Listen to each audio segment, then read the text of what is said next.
At first, this mother looks like the aggressor, until the video reveals a terrifying truth about her child.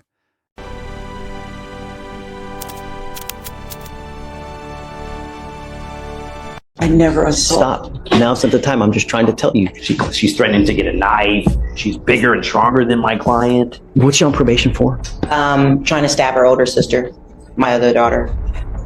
Ms. Walker, you're charged with assault of a family member. You're facing up to a year in jail and or a $4,000 fine. We are going to do probable cause. You have the right to remain silent. Anything you say can or will be used against you. You have the right to have an attorney present. If you cannot afford one will be appointed to you, ma'am. Yes, Judge. Okay. On November 4th, 2024, an officer was dispatched to a family disturbance call at a residence in Harris County, Texas. The complainant, a 15-year-old, stated that the defendant, her mother, assaulted her after they got into a verbal argument. The complainant stated the defendant displayed verbally aggressive behavior towards her, grabbed a hold of the complainant's left wrist, and said, "If you come near me, I'll beat your ass," and began to engage in a physical altercation with the complainant. The complainant stated the defendant, using both open hands, placed the complainant in a headlock and the complainant felt pain. Both law enforcement and CPS records indicate a history of physical altercations and verbal altercations between the complainant and the defendant, and the officer observed video footage showing the defendant acting as the primary aggressor towards the complainant and observed a minor injury cut on the complainant's left arm.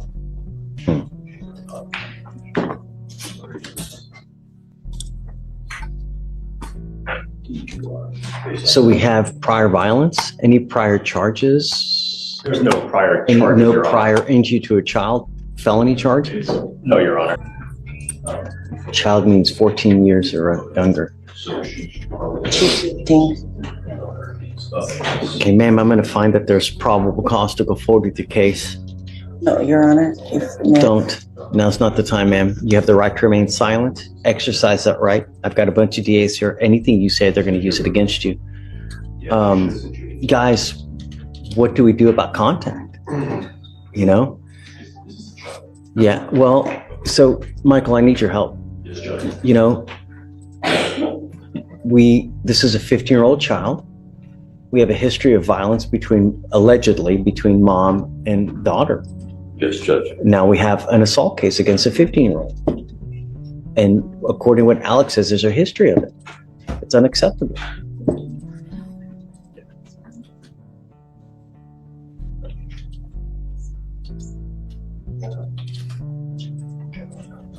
Judge.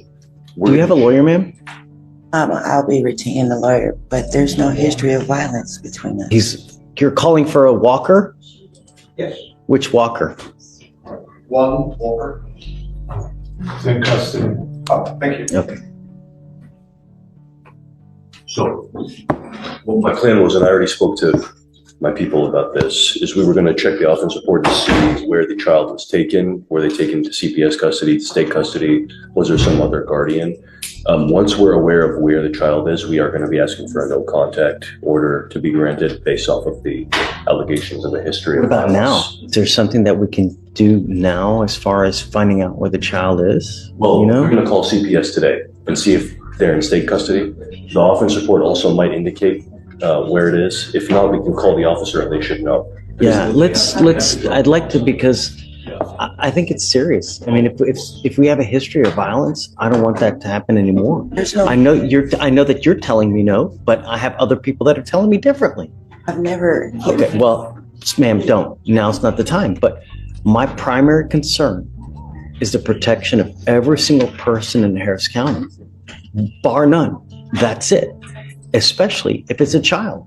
And I'm not a threat to my child. I promise you. You are now charged with assault, ma'am, on that 15-year-old child. I never assault. Stop. Now's not the time. I'm just trying to tell you. If I find that there is a history of violence with the child, I'm going to order you not to have contact with this child. I understand, As it stands now, but I promise there's no I'm history entering of in called a violence. magistrate's order for emergency protection that identifies EJ as a protected individual. You I cannot. have to take her to appointments and stuff like that. Please listen. Okay, I know that you're trying to think of stuff to say.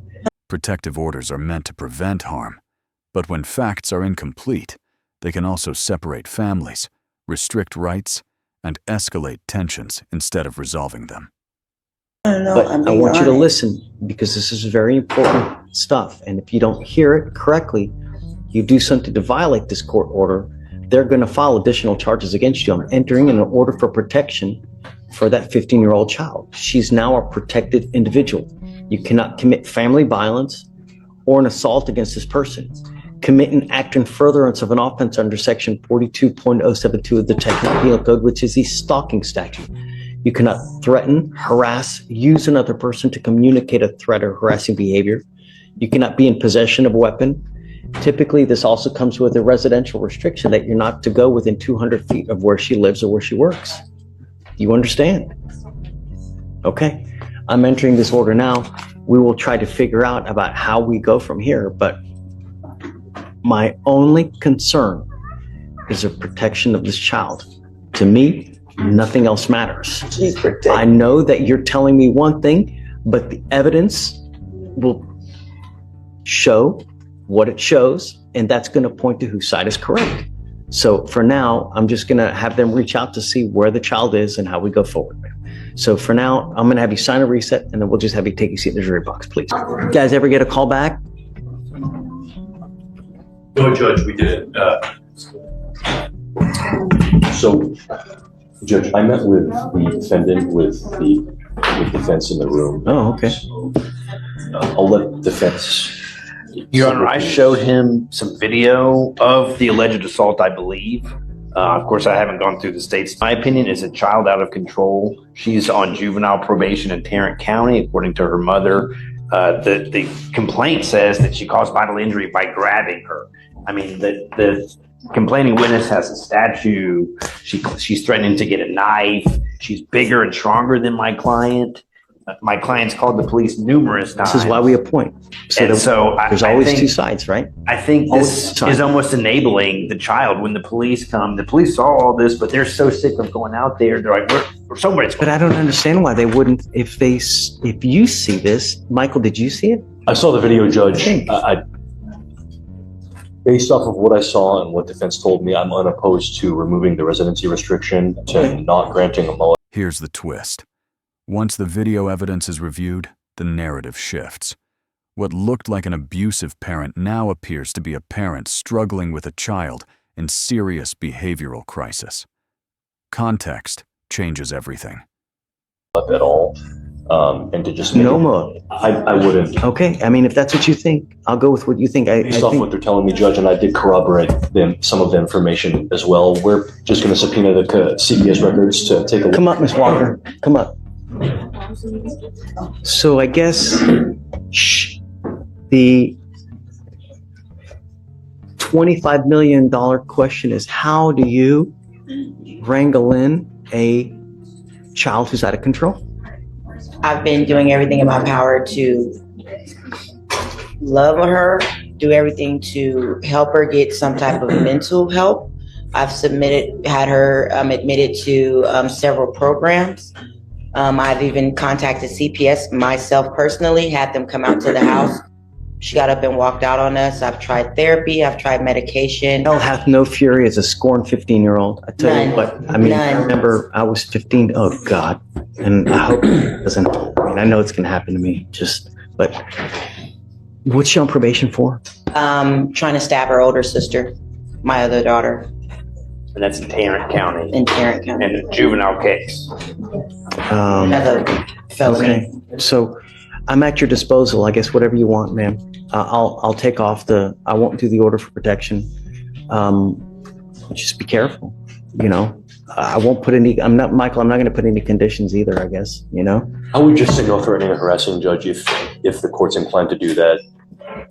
This is some sort of. I mean, how do you handle a 15-year-old? How can you be a parent if, it's almost like you're disarmed and the child can do whatever she wants. And if you touch me, well, then you're going to jail, Mom. Correct. F you. No, I mean, imagine that. The child will have unfettered access to. And the arresting officer told her, if you feel triggered, you can leave and take a walk. Well, that walk turned into her being gone for 7 days. Oh, my Lord. You can bring her here? She'll come here. I can try to talk to her. Yeah. Show her the jail. I don't know. She's in the jail in Tarrant County already because she continues to violate. Well, that's the juvenile detention. It's not the same thing. This moment reframes the entire case. Instead of a simple assault story, We're now looking at juvenile violence, mental health concerns, and a system struggling to respond effectively. I don't know. I mean, I don't know how worse juvenile detention is versus regular. And she had an ankle monitor, but I'd it was imagine. cut off. It's not like the jail. Really? Yeah, they're in plain clothes. They're not in handcuffs. They have plenty of hours. Really? It's completely different. It might as well be a playground. Yeah. Wow. It's not like Dr. Phil where he sent No. them to the. No. Okay. It's a playground. I'm not going to put in, just be careful. You know, it's evident she's bringing you down too. And I'm so sorry for it. You know, you're welcome to come bring her here. We'll try to help you out. Yes. If she'll listen to me, I'll try to talk to her or whatever you need. We're at your disposal, you know. Thank you. I appreciate that. You ever need funds for anything, just let me know. Okay. That's why, you know, I wanted to appoint you someone because there's always two sides, right? You know, we get one side here, but a lot of times we don't get the other side. And a lot of times we take that for granted. And it's good to have another ear in just so that we always know we get a complete picture. And it's just so important. So Yes, sir. I'm sorry you're going through that. And I hope it gets better. You know, if you keep loving, I got to imagine she's going to get better. Really. Because I tell you, I was the same way. Hell on wheels. You know, and if it weren't for my folks, holy moly, I don't know where I would be, you know, really. So, okay, man, thanks. So we've given you a lawyer. Just stay in touch with James. He'll tell you when to come back, what you need to do. I'll waive your appearance. You don't have to waste your time to come into court. Just stay in touch and then you guys work it out. Okay? Yes, sir. Okay. Thank Best you. of luck to you. So the protective order and the No conditions, and the no. no conditions. Okay. Just, Just hold on to it. But yeah, we'll shred it. Just shred it. okay. On that case, you're facing up to 6 months in jail and or a $2,000 fine. You guys have worked out an agreement where they're offering you 30 days in jail with credit for the 19 days that you've done. Understand this charge will go on your record. It's going to be there for the rest of your life. You can never take it off. Do you understand? Is this 2 or 1, Josh? This is what we're pleading on DWI and dismissing the prostitution case. Right, but I mean, is this, Yes, Your Honor. The first. We can talk while all my papers go. are you on probation or parole at this time? Her felony case, she's scheduled for a TRAS. I think they offered a probation on her possession You case. need to be careful, man. You know, if you get on felony probation, you have to live like you have a halo above your head because you can be facing a lot of time elsewhere. You understand? This case is going to go on your record. It's going to be there forever. What you need to understand is that from now on, you're facing a minimum of 30 days in jail for any new cases. The other thing is with your record, if you get pulled over in a car, you need to understand that it's a very good possibility they're going to harass you just because of this. Do you understand? So don't give them the ammunition to mess with you. You understand? It's not hard. One button on a phone will take you anywhere you want to go. 30, 40, 50 bucks. Really. You understand? Giving up the right to a trial, right to compel witnesses to testify on behalf, confront and cross-examine your accusers. If you're not a citizen, there are possible immigration consequences. You could be deported, excluded from the country, denied naturalization. You give up the right to appeal. Once you plead guilty, it's going to go on your record. You can never take it off. You understand? This is what you want to do. Okay, how do you plead to the offense of driving while intoxicated? Guilty or not guilty? Understand you're facing up to 6 months in jail and or a $2,000 fine, but I'll sentence you to the 30 days in jail, credit for the 19. Also understand there's fees and surcharges in amount of like $3,500 here. I will waive it, but if you come back on a second DWI, get ready because it's a $6,000 surcharge. All right? All right. Good luck, man. I am going to suspend your license for 90 days as well. Run it, CC. Okay. Good luck, Mr. Gaines. All right. Thanks, Josh. Good morning, Mr. Gomez. Yes. Do you have a lawyer today? ¿Tiene abogado hoy? ¿Perdón? ¿Tiene abogado hoy? No. No. Tell me what you're doing about that. Dígame qué está haciendo acerca de eso. Trabajando para pues llevar mis diligencias cada día. Tengo pruebas, traigo unas copias que me validan que sí estoy pagando.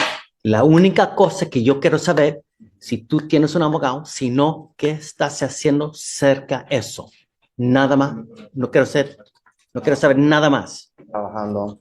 Working. Trabajando, consulté a un abogado, pero se me hace muy dificultoso pagarlo.